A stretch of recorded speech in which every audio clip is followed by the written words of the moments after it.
On pouvait repartir sur une page blanche et avoir un nouveau départ.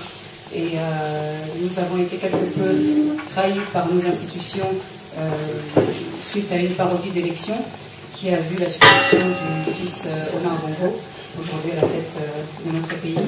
Je fais partie de cette jeunesse qui est indignée par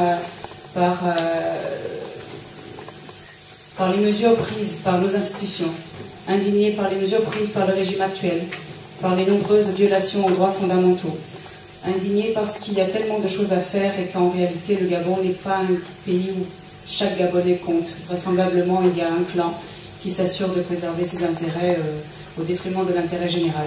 Donc aujourd'hui, j'ai décidé, encore une fois, même si nous avons pris quelques coups durs aux suites de l'élection où nous avons vu notre vote volé, aujourd'hui de m'inspirer par cette jeunesse tunisienne qui a décidé de prendre son destin en main, décidé de ne pas se laisser faire, décidé d'exprimer sa volonté de contribuer au changement malgré le fait qu'on sait pertinemment qu'il y avait une pseudo-communauté internationale qui soutenait le pouvoir en place. Aujourd'hui, elle nous a clairement montré que malgré tous les soutiens de cette communauté internationale, ils ont été en mesure de faire basculer l'histoire.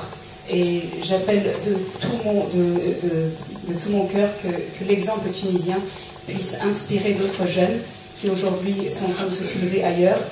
J'ose espérer que ce vent du changement va souffler un peu plus vers l'Afrique subsaharienne, parce qu'aujourd'hui, je ne veux pas simplement applaudir, féliciter et encourager la jeunesse du Maghreb et ailleurs.